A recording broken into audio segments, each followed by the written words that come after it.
Check, hey, hey, 1, 2, testing, 3, 4. 3, check, 1, 2. Testing, hey, hey, 1, 2. Check, 3, 4, testing. Hey, hey, 1, 2. 3, 4, check, hey, hey. Testing, 1, 2.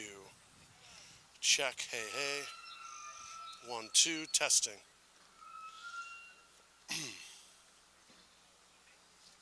Check, hey, hey, 1, 2. Testing, 3, 4. Let me know if he's got anything coming through. Check, hey, hey, 1, 2.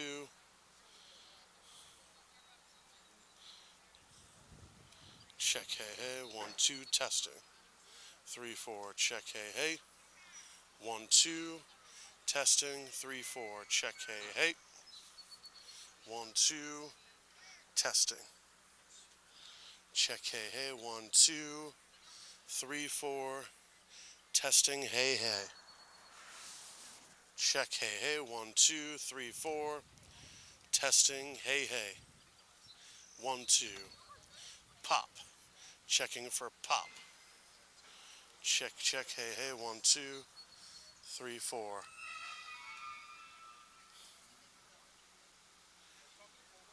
I mean, I'm doing like normal speak. I'm not being too loud or too quiet. Yeah, I guess you could check and make sure I didn't hit anything on there. Check, hey, hey, 1, 2. Testing, 3, 4. Check, hey, hey, 1, 2. Testing, 3, 4. Check, hey, hey. 1, 2. Testing, 3, 4. Check, hey, hey, 1, 2. 3, 4. Testing, hey, hey. Is it coming through or is it just quiet or something?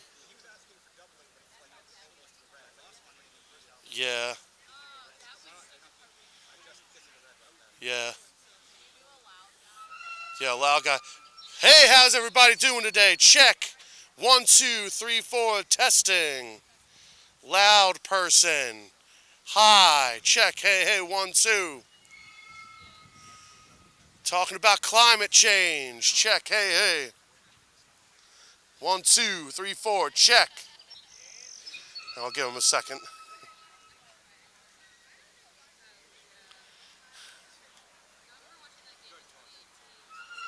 Check. Hey, hey, 1, 2, 3, 4. Check. Hey, hey, 1, 2, 3, 4. Check. Good for you? All right. Check. Hey, hey. 1, 2. Testing. 3, 4.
Good. How are you? Thank you Hanging for in there. being here. Oh, pleasure. I'm just gonna talk into the microphone real quick.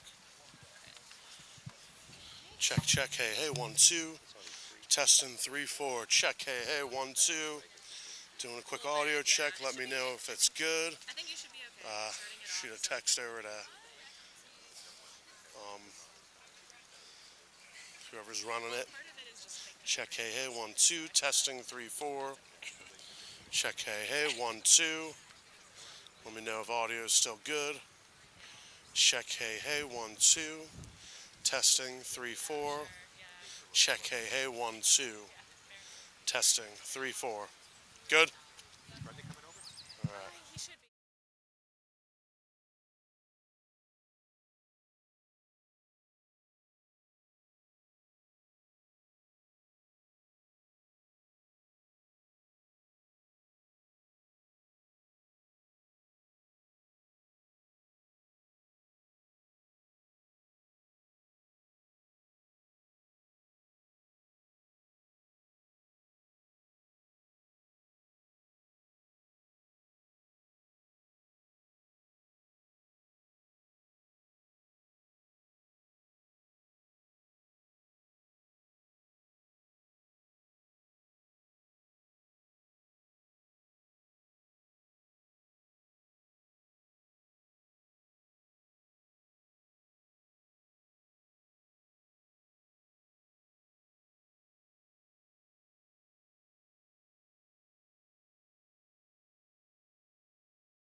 everyone. Thank you for joining us for what we think is a very important bit of news and a great press conference. I want to start by thanking the many national environmental organizations and private sector companies and trade associations that have partnered on this effort, including Climate Action Campaign, Climate Power, Evergreen Action, League of Conservation, and Sierra Club. Today, we join together as the leadership and members of three major House caucuses: the Congressional Progressive Caucus, the New Democrat Coalition, and the Sustainable Energy and Environment Coalition. We are here to say with a unified voice that climate and clean energy investments must be enacted as quickly as possible through budget reconciliation.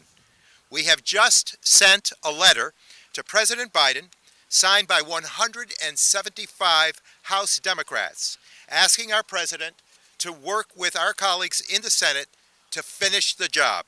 The signers of this letter reflect the diversity of our caucus. It has members from the bluest of blue districts to those from the most competitive districts. But on this, we all agree that we cannot wait any longer. Americans are struggling with inflation, primarily being driven by the increasing costs of fossil fuels. We are living with constant reminders of how easily foreign autocrats, petrodictators, can disrupt our energy security on a whim. And we know the consequences of failing to address the climate crisis as we once again prepare for record-setting temperatures and wildfires. We also agree there's a better way. A way that creates millions of good-paying American jobs, that strengthens our supply chains and promotes the U.S. manufacturing, and that will reduce pollution and enhance the resilience of overburdened communities. These climate and clean energy investments are what are needed for our medium and long-term economic and energy security. And if we do not seize this opportunity, we will inevitably find ourselves in this position once again in the not-too-distant future. What we need now is action. We're calling for President Biden and the Senate Majority Leader and the 50 members of the Senate Democratic Caucus to come together around an ambitious reconciliation package that will secure those opportunities for all Americans now and in the future. I am proud to join with the colleagues that stand behind me in calling for this latest call of action. We stand ready to help to get this done. With that, I now introduce a colleague, Representative Pramila Jayapal, who serves as the chair of our Congressional Progressive Caucus. Pramila? Thank you so much, Representative Tonko, for your leadership with SEEK, and thank you to all of our colleagues from across the caucus. We have a united message, which is that we need to act with urgency on climate change. This is the most pressing, the most existential issue, and we have a reconciliation vehicle ready to go as soon as there is agreement about what goes in it. Now, we passed a historic budget resolution last August, and the agreement set up Democratic majorities to really deliver vital funding for every family that calls America home, including, among other priorities, the largest ever federal investment in climate action. It would have brought support to frontline communities that have been devastated by pollution and the climate crisis, would have sped the transition away from fossil fuels and created a real renewable energy infrastructure, all while creating millions of new jobs. At the same time, my hometown of Seattle and the entire Pacific Northwest, and I've got several of my colleagues from Washington State here, was in the midst of our second record-breaking heat wave of the summer. Our streets buckled, our bridges melted, and blackouts rolled across the region. During just that 1 week in June, which included the hottest day ever recorded in Seattle, 600 people died across Washington and Oregon. And in August, Washington State lost at least 95 more. These heat waves went down as the deadliest weather-related event in our state. And across the country, we are all living through history of the worst kind. Historic floods, historic fires, historic droughts, and it's only continued since. The summer of 2021, in our minds, was just a snapshot of the stakes of this fight. A moment that presented us with the greatest chance for significant government action lined up against the most devastating examples of the consequences of failing to meet the challenge before us. And despite consensus among Democrats in both chambers for the need to pass climate action and agreement on the reconciliation bill authored by that budget resolution as the vehicle to achieve it, we still don't have that as law today. So we're here today to this stalemate in a united way across our Democratic caucus. Sikh members, progressives, New Dems, lawmakers from deep blue districts and frontliners to say that the time is now. We need this bill to build on the progress that President Biden has already made through his important executive actions and to ensure that the government has the funding we need to continue the production of clean energy technology. We need to increase our renewable capacity to lower utility costs for working families at this time when costs are rising, and we need to break the stranglehold that big oil has on our budgets and our economy. And by the way, we need to ensure that we are no longer beholden to foreign oil and human rights abusers like the Russian and Saudi Arabian governments that produce it. It's a real opportunity for us to repair the harm of pollution and environmental racism for communities of color and poor neighborhoods on the front lines of the climate crisis. And by the way, this will all create good-paying union jobs that allow us to not only build our domestic supply of clean energy, but also export it abroad. The last thing I'll say is I just came back from Germany, met with the ruling coalition government there, which includes the SPD and the Greens, who have really focused on climate. They are using this inflation crisis, this oil crisis, to actually move forward more quickly towards the transition to renewable energy and a clean economy. So we need to do the same. We are ceding our leadership on the world stage if we don't do it, and we are ready. We have 99.9% of people in the Democratic Party ready to do this. Let's move it forward. With that, it is a great honor to introduce our next speaker, Representative Connolly from the great state of Virginia. Thank you, Pramila. I also serve as the co-chair of the Sikh group. We know ourselves as the Green Dogs. And we've been leading the charge for the last 14 years here in Congress in making sure that the environment infuses everything we do. I want to first congratulate President Biden and his administration. One of the first acts he took was to reverse the decision to make the United States the only nation in the world not a member of the Paris Climate Accord.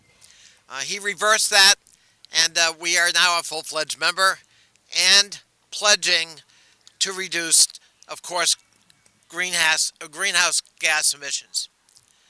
He's also done more than that, though. He's produced a visionary set of proposals that are contained in numerous pieces of legislation, including the $1.2 billion infrastructure bill we passed last fall, but also in the Build Back Better bill, $555 billion in environmental emissions, all of which are designed to help us reduce greenhouse gas emissions.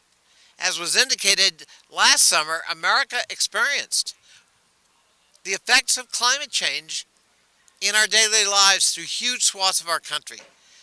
More intense storms, much higher heat, life-threatening.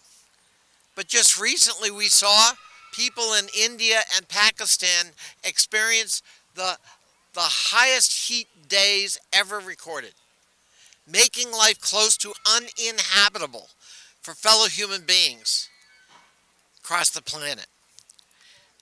The urgency is now. We Democrats believe that this generation faces two huge challenges here in America. The fight for democracy, and the January 6th committee is meeting again today addressing that, and the fight for the planet, making sure that what we leave behind is an inhabitable planet, a beautiful planet, a planet that is not killing itself because of human activity in the form of greenhouse gas emissions. We're committed to a zero emission economy at some point, and we're going to do everything in our power legislatively, oversight-wise, public advocacy, to try to make sure that that's an eventuality that comes sooner rather than later. Our commitment is firm, and I'm proud to stand here with my colleagues today, and I certainly would welcome some Republicans as well. With that, let me introduce the chairman of the New Democrat Coalition, of which I'm a member, who has been a leading voice in environmental issues, not only here, but in her beloved home state of Washington, Susan Delbene. Thanks, Jerry. Conservation voters and the Sierra Club for their tireless work to address the climate crisis. I also want to thank my colleagues on the House Sustainable Energy and Environment Coalition, of which I'm a member, and the Congressional Progressive Caucus for their commitment to lowering energy prices for Americans by investing in climate solutions. I chair the New Democrat Coalition, a group of 98 House Democrats, whose primary goal is to break the gridlock that we see and to advance forward-looking policy that strengthens our economy and improves American lives. And tackling climate change by securing our energy independence and transitioning to a clean energy economy that keeps costs low is a central part of our coalition's legislative agenda. In fact, last week, New Dems released an action plan to fight inflation that outlines concrete steps that we can take to bring down costs for our families and to ease inflationary pressures. One of the core components of our action plan is to pass legislation that lowers energy prices for American consumers by transitioning to homegrown, a clean energy economy. Today, this legislation is more important than ever because it will help us directly respond to global inflation, the greatest economic threat facing our country. Putin's war in Ukraine created an energy crisis that is driving up energy costs and fueling global inflation. We can and we must take action. Research has shown that passing climate legislation will cut American costs in the short term and in the long term. For example, the CEOs of America's largest utility companies have said that passing climate legislation will reduce the average family's utility costs by $500. That's money that could go towards food and childcare, housing, and other necessities. And another report from the Repeat Project found that American homes and businesses will save $70 billion each year in reduced energy consumption as a result of the climate investments in the House-passed budget reconciliation bill. These are huge savings for Americans that show that enacting our climate change agenda is not only good for our planet, but also for our economy.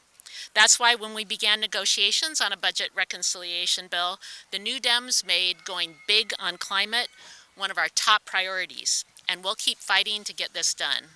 Americans are hurting, and they're counting on Congress and President Biden to act. New Dems know that investing in climate is an important step to help cut costs for Americans, and will continue executing our action plan to fight inflation by working to finalize a reconciliation bill that lowers Americans' energy bills and passing additional legislation to bring down prices on everyday necessities, from housing to health care and gas to groceries. There is strong Democratic agreement on this issue, as you have heard, which is why we're here together today and urging the President to move as fast as possible, as well as our Senate colleagues to reach a deal on reconciliation. Failure is not an option. We need a final bill now that significantly lowers costs, cuts greenhouse gas emissions, transitions to a green economy, secures our energy independence, and ensures the U.S. leads the global fight against climate change. Thank you so much, and now I want to introduce another co-chair of SEEK, a leader on issues on climate, Doris Matsui of California.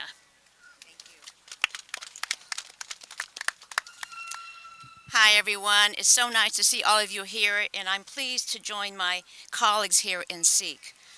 You know, we all know a clean energy future is no longer an ambitious goal. It's a necessity.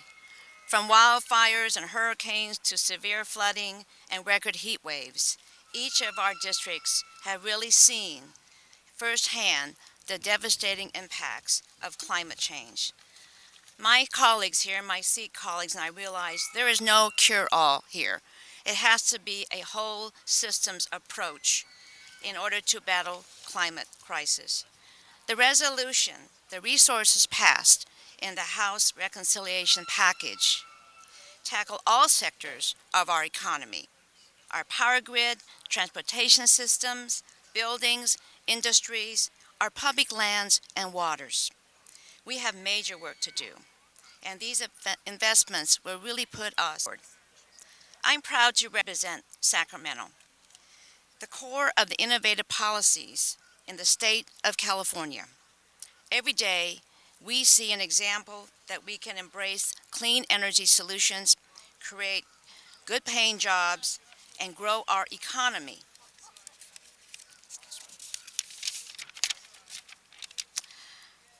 All of us living through this current energy crisis with skyrocketing prices, making it hard for American families to get by.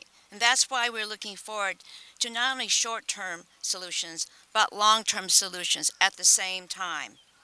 We need to cut our carbon emissions and transition to cleaner transportation options. We need to invest in sustainable energy sources, but we also need to help average Americans get there.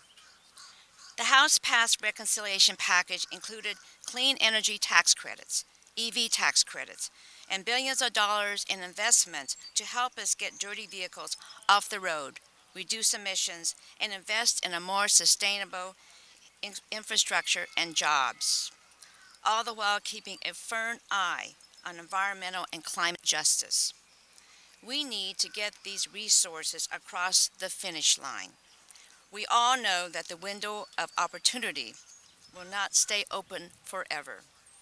Climate change is happening every single day.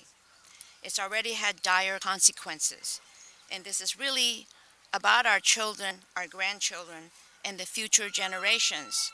Young people today are looking at horizons. They're looking at perhaps how many more years will we have the type of living that we can have today. And when I was growing up, I never thought about horizons. I thought everything was just going to go on forever. We need to do this for our children and especially our grandchildren, because we need for them to have a platform for their future.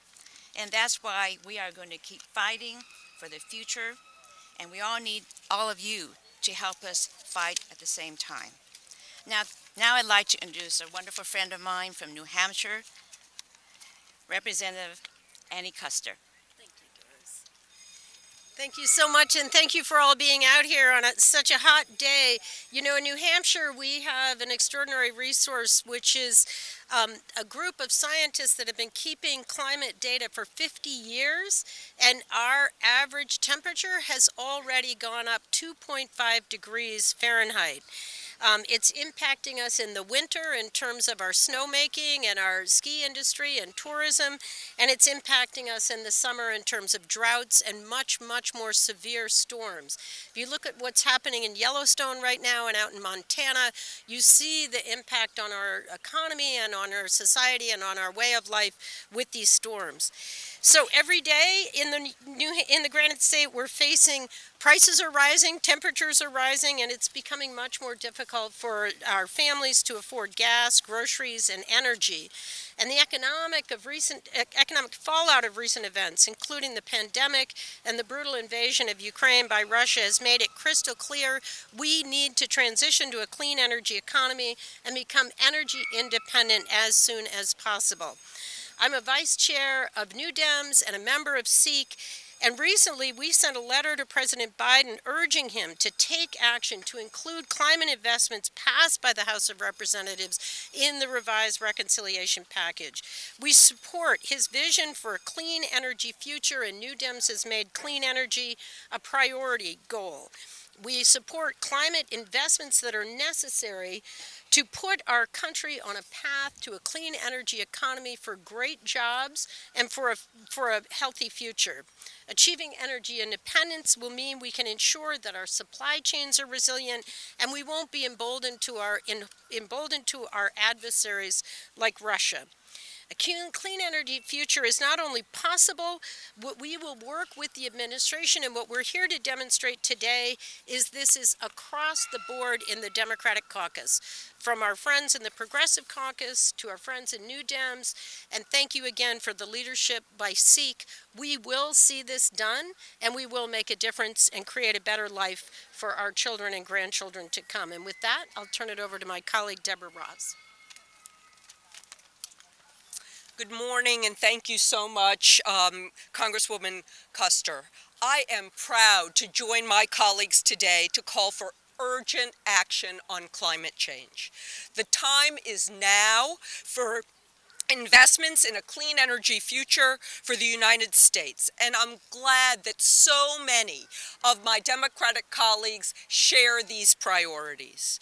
I'm a member of SEEK and a New Dem, and we know that the climate provisions included in the House-passed reconciliation package will help our country. It will help bolster American energy independence, reduce the cost of Americans' electricity bills, create a clean energy manufacturing and construction infrastructure and jobs that cannot be outsourced. And it will all happen right when we need these things the most. My home state of North Carolina is already a leader in clean energy. We're number 2 in solar.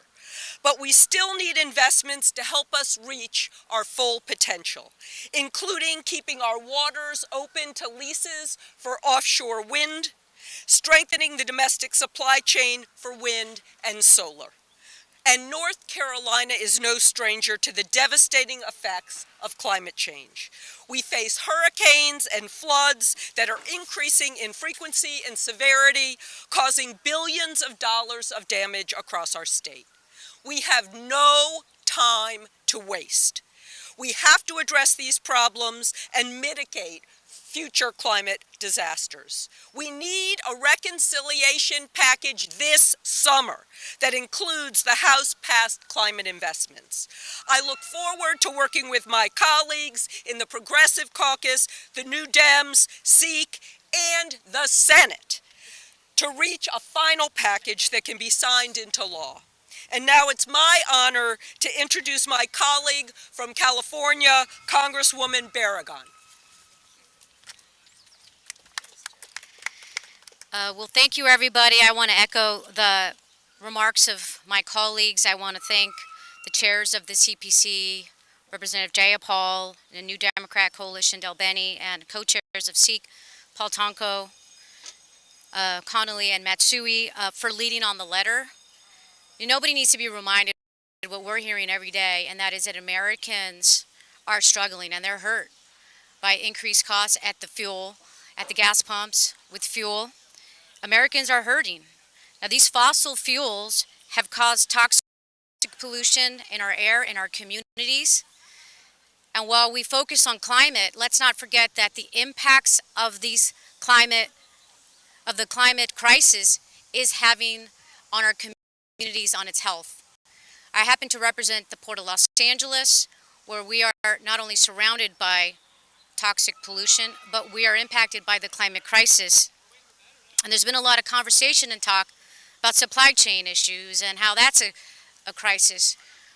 Well, we're hearing over and over as well about the shortage of the baby formulas that are not on shelves. And what's happening? We're seeing in Michigan severe storms, severe floods that's causing the Michigan plant to delay its opening, which means what? It's going to take even longer for families and caregivers to get baby formula on the shelves. So when we talk about the climate crisis, we're talking about the environment, we're talking about public health, and we're talking about supply chain issues. We're talking about getting children the infant formula that they need. And this is wrong, and that's why we need to act now. And that's why this is urgent. And that is why we need to continue to implore this president to do all he can in his power to implement climate solutions, and we need to continue to press on the Senate to get this done. Because part of addressing the infant formula crisis is addressing supply chain issues, which includes addressing the climate crisis. And so it's time for us to get this done. The time is now. And with that, I want to introduce my colleague, Congressman Kilmer. Thank you. I'm Derek Kilmer. I'm the chair Emeritus of the New Democrat Coalition and a member of the Sustainable Energy and Environment Coalition. So why are we here? We're here because, as my governor put it, we're the first generation to see the impacts of climate change and the last generation that can do something about it. We're here because there are too many communities, including 4 coastal tribes in the district I represent, that are literally in the process of having to move to higher ground because of rising sea levels and more severe storms that's wiping them off the face of this planet. We're here for the thousands of people in my district and around the country whose livelihoods are tied to growing shellfish and to our fisheries that are seeing in real time the impact of climate change on ocean chemistry and jeopardizing their livelihoods. We're here for public health and for the health of our forests as well. I have lived in my state my entire life. I have never until recent years, when checking the weather, seen the weather forecast be for smoke. And that is because we have had massive wildfires that have just ravaged our state and states around the country. We're here because the Department of Defense, which is the largest employer in my district, has identified climate change as a threat multiplier that destabilizes the world, not to mention the fact that our Navy bases are on the water. And they are seeing the impact on our bases. So we have seen the problem statement up close and personally in my district and around the country. So why are we here? We're here to demand action. The House has taken action that could make a real difference on this, that could make investments in climate resiliency, that could make a difference in creating jobs in the clean energy sector, that could make a difference for the bottom lines of every American that right now is paying too much for energy and gas. We're here because we want to see action that reduces our dependence on fossil fuels and make sure that dictators, whether they be in Russia or someplace else, can't stick it to American families. That is why we are here. We are here to see action. And so I am proud to be a member of a Democratic caucus that is united in the push for action on this. We are eager to see action, not just out of the House, but out of the Senate as well, with a bill that can be signed by this president that can help our constituents. And with that, let me invite up a leader on these issues from the state of Michigan, Andy Levin. Thank you so much, Derek. And I appreciate Nanette Barragan taking care of the Michigan-specific talking points. That was awesome about the baby formula plant and the flood. So the message of today, you all, is unity. 178 members of our caucus and leadership from the New Dems and the Progressive Caucus being up here with the overall leadership of SEEK saying we need action. I'm a member of SEEK. I'm a deputy whip of the Progressive Caucus, and I am restless. I have devoted my life to fighting on this issue. Many years ago, I was arrested in this town with my rabbi, and I still remember in the middle of the night in jail, they offered us a ham sandwich, which we could not eat, and it was moldy too, when George W. Bush was trying to drill for oil in the Arctic National Wildlife Refuge. And as Michigan's chief workforce officer under our energy secretary now, then Governor Granholm, we created one of the largest green jobs programs in the country. And then for the 8 years before I came here, I created a lot of jobs in this space by creating the largest clean energy finance market in Michigan to help businesses transform their buildings. Okay, so I get to Congress. I've written a lot of legislation. I've written the EV Freedom Act. With Elizabeth Warren, I've written the Build Green Act to electrify transportation. City buses, school buses, mass transit, rail, whatever. We got a big chunk of this work done in Build Back Better. $550 billion of spending to just begin to tackle the climate crisis in our country. And now it's been stuck, obviously, in the Senate. So we are coming here in one voice to say that the time for action is now. We want something that 50 senators can agree on and send back over here that we can pass and send to President Biden, who is waiting to take significant action to tackle rising temperatures in our oceans and our lands, the forest fires, the floods, the supercharged hurricanes. The evidence is all smacking us in the face as I sweat up here at this press conference. We want the Senate to join us in taking action now. And with that, I want to introduce a real leader on this issue from the state of California, my brother Jared Huffman. Thank you, Andy. All right, good morning, everyone. Since I am batting cleanup, I could just say me too and end it right there, because all the great points about this moment and this issue have been made by my great colleagues. But let me just make absolutely sure that everyone is connecting the dots from this press conference. Standing before you are members of SEEK, the Progressive Caucus, and the New Dems. Together, that represents the vast majority of the Democratic caucus, and we are united in our urgent demand for climate action. More than that, though, we have acted with our Democratic colleagues to pass the boldest package of climate investments this country has ever seen. We did that back in November, and it's been stalled in the United States Senate ever since.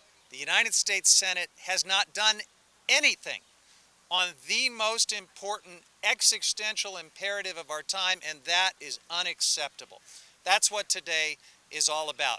We are running out of time. Folks have talked about how a growing number of areas in this country and all over the world are becoming uninhabitable. I won't go through all of these conditions. You just have to pay attention to see it in every part of this country, every part of the world, every season, every day. We have missed the opportunity to prevent all of that, but we can still prevent even worse impacts that will literally make this planet unlivable for our kids and grandkids. And if the hearts of many in the United States Senate are so shriveled that they don't care about preserving a livable planet for future generations, well, how about national security? The world is at an inflection point as we try to figure out how to respond to this brutal oil-funded war in the Ukraine. The answer is not to drown the world in more fossil fuel and to keep us on this perpetual cycle of violence and conflict and disruption and a consumer roller coaster that's always been the feature of our addiction to fossil fuel. The answer is to hurry up and make the transition that we talk about, that we know we have to make to truly liberate the world from the tyranny of fossil fuel. So that's what this is about. This is the moment. It is unacceptable that the Senate continues to not take any action on this critical issue, and I want to thank my colleagues for standing together, for bringing our voices today, and I want to thank all of the groups that have worked so hard on this issue and that are determined to get it done. We're not going away. The time for action is now. So I'm going to hand it back to Paul Tonko. All right, Jared. Well, thank you so much, Jared, and thank you to all of my colleagues who have spoken so forcefully here today. What I want to remind our friends in the media is that 178 signatures were secured in just 1 week. We sat down with the three caucuses or representative groups and penned a letter that speaks to the forcefulness that we believe ought to be applied here. This is about a future. Leadership is about stepping up and speaking up. And we need that action right now. This is about making certain that we're not filling the war chests of petrodictators, people who are disrupting the world's security. This is about getting it done, providing for sound union jobs. So our message is very clear. We've been thoughtful in the House. We've been very pragmatic. We've been very inclusive about using our diversity in the House, which is a great expression of America, to put together a plan of urgency, of need, of thoughtfulness, of science that speaks to going forward to protect our universe. So it's time to move. We ask the Senate for action. We're calling on the President to assist in that regard. Our planet cannot wait. Our economy cannot wait. Our communities cannot wait. Our constituents cannot wait. And our workers cannot wait for the additional union jobs that will come from this equation. So with that, we thank you for attending today. Our message is in all caps, urgency on climate. Thank you. Okay. Any questions from the media? Yes. I'll mention that we're in a vote, so we have to rush quickly. But Obviously, House Dems are united on this, but the elephant in the room is Senator Manchin and what he will support on climate and energy and reconciliation. We still call him the donkey in the room, but go ahead. What is sort of the bare minimum in terms of your priorities that you feel like need to be in reconciliation, that reduce emissions and move the needle on this stuff, but that will garner enough support to make it through Right. the Senate and placate Senator Manchin? I am not going to insert myself in negotiations that I'm not directly part of. But what's important here is we have presented a consensus of diverse voices, diverse communities, diverse perspectives in the political sphere. And we have suggested that we have come together. Now tell us what you can send us back, because it is so important that we get this done. But they have to determine that this is a priority, that this, as a $555 billion plan that was introduced, needs to be addressed. And we're asking that you do as much, if not all, of that effort so that we can move forward and finally begin the whole effort of being sound stewards, responsible stewards of our environment. Kelly, ask Senator Manchin and ask Senator Schumer and ask it in all caps with an exclamation point after the question mark, all right? That's the question.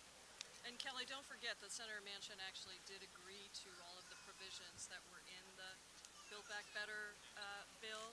In fact, they were reduced from what we originally wanted because we knew we needed to get his support. So that was something that had been negotiated. I understand that he appears to not be supporting all of the things that he said he supported before, but I think it's really now incumbent upon him, because there was a negotiation that produced the House, particularly the climate provisions. There are other places where you could argue he hadn't agreed, but on the climate provisions he had. Yeah, we really believe there's great consensus around this issue. Yes, sir. Jeremy Dillon with D&E News. What is the absolute deadline do you think that something needs to happen? Look, we just want to get this done ASAP. We would hope that we could have an agreement, certainly before we break for summer recess, but way before that, I would hope. You know, we've been learning painfully what dependency on a fossil fuel economy is about. We've heard it from so many angles, and it's time for us to move expeditiously here. That's really all. Okay. We'll just wait. Follow up on a previous question.